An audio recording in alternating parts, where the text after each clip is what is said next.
নজর রাখবো পরবর্তী সংবাদে। এই মুহূর্তের যে খবর আমরা পাচ্ছি যে আরজেডি সুপ্রিমো অর্থাৎ লালু প্রসাদ যাদব গুরুতর অসুস্থ হয়ে পড়েছেন এবং উন্নত চিকিৎসার জন্য আজ ঠিক বিকেল 4টে নাগাদই দিল্লির উদ্দেশ্যে রওনা দেবেন তিনি। কি এমন হয়েছে যার কারণে হঠাৎ করে এই উন্নত চিকিৎসার তার প্রয়োজন হচ্ছে, বিস্তারিত চলে যাবো। আমাদের সঙ্গে যুক্ত হয়ে গেছে বার্তা সম্পাদক দেবব্রত চক্রবর্তী।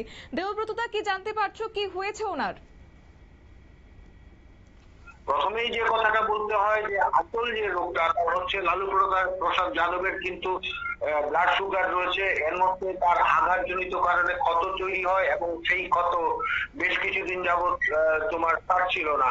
এরপরেই কিন্তু তার অবস্থা একটু গুরুতর হয়ে ওঠে। আসলে তার এমন রোগটা কিন্তু আজকে নতুন নয়, দীর্ঘদিন যাবতই কিন্তু তিনি বার্ধক্যজনিত রোগ সুখে ভুগছিলেন। এই অবস্থায় যে বিষয়টি এখন উঠে আসছে তা হলো গুরুতর অসুস্থ আরজেডি সুপ্রিমো লালু প্রসাদ যাদব। হঠাৎ করে রক্তে শর্করা মাত্রা ব্যাপক হারে বেড়ে গেছে তার। প্রাথমিক চিকিৎসার পর চিকিৎসকদের পরামর্শ অনুযায়ী তাকে যত সম্ভব দিল্লি নিয়ে যাওয়ার পরামর্শ দেওয়া হয়েছে।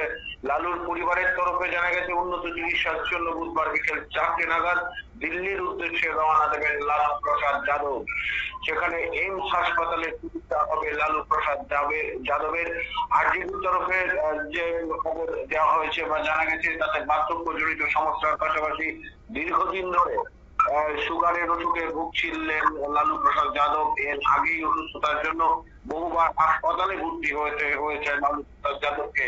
এই পরিস্থিতির মাঝে শরীরে আঘাত লাগার কারণে ক্ষত তৈরি হয়েছে লালু প্রসাদ যাদবের। সুগারের কারণে তা সারছিল না। পরিবারের দাবি গত দুদিন ধরেই অসুস্থ ছিলেন লালু প্রসাদ। বিহারের রাবড়ি আবাসনে তার চিকিৎসা চলছিল।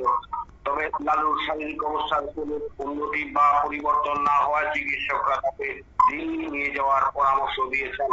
সেই মতো বুধবার বিকেলে দিল্লি নিয়ে যাওয়া হচ্ছে লালু প্রসাদ যাদবকে। আমরা সবার জানা 2014 সালে প্রথমবার বড় অস্ত্রোপচার হয় লালু প্রসাদ যাদবের। সেবার হার্ট সার্জারি হয়েছিল লালু প্রসাদ যাদবের।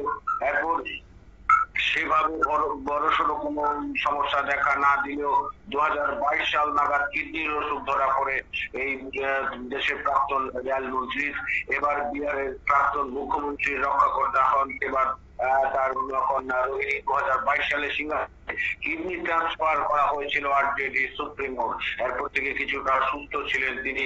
এবার সুগারের সমস্যায় দেশের প্রাক্তন রেল মন্ত্রী। আমার যে কথাটা বলা হচ্ছে জানা যাচ্ছে তা হলো লালু প্রসাদ যাদবের সুগারের মাত্রা বর্তমানে বৃদ্ধি পাওয়ায় এরকম পেয়েছে। এর মধ্যে তার একটা আঘাতজনিত সমস্যার কারণে তার শরীরে একটা ক্ষত চিহ্ন তৈরি হয়েছে এবং যেহেতু সুগার মাত্রা বৃদ্ধি পেয়েছে, এই সুগারের মাত্রা বৃদ্ধির কারণে তিনি তার যে আঘাত, সে আঘাত বা ক্ষত সারছে না। এর কারণে কিন্তু চিকিৎসকরা পরামর্শ দিয়েছেন যে অতি সত্বর তাকে দিল্লি নিয়ে যাওয়া উচিত। এই পরামর্শ আজ বিকেল 3টে নাগাদ লালু প্রসাদ যাদবকে দিল্লি নিয়ে যাওয়া হচ্ছে এবং দিল্লির এইমসে তার চিকিৎসা হবে বলেও বিশেষ সূত্রে খবর পাওয়া গেছে। শতাব্দী, ধন্যবাদ। আপনারা শুনলেন, অর্থাৎ গুরুতর অসুস্থ আরজেডি সুপ্রিমো এবং হঠাৎ করে রক্তে তার শর্করার মাত্রা বেড়ে গেছে ব্যাপকভাবে এবং যার কারণে প্রাথমিক চিকিৎসার পর চিকিৎসকদের পরামর্শক্রমে অতি দ্রুত তাকে দিল্লিতে নিয়ে যাওয়ার পরামর্শ দেওয়া হয়েছে এবং লালুর পরিবারের তরফ থেকেও জানা গেছে উন্নত চিকিৎসার জন্য বুধবার বিকেল 4টে নাগাদ দিল্লির উদ্দেশ্যে রওনা দেবেন এবং তারপরে দিল্লির এইমসে তাকে চিকিৎসা করানো হবে। নিয়ে নিচ্ছে ছোট্ট একটি বিজ্ঞাপন বিরতির সঙ্গে থাকুন।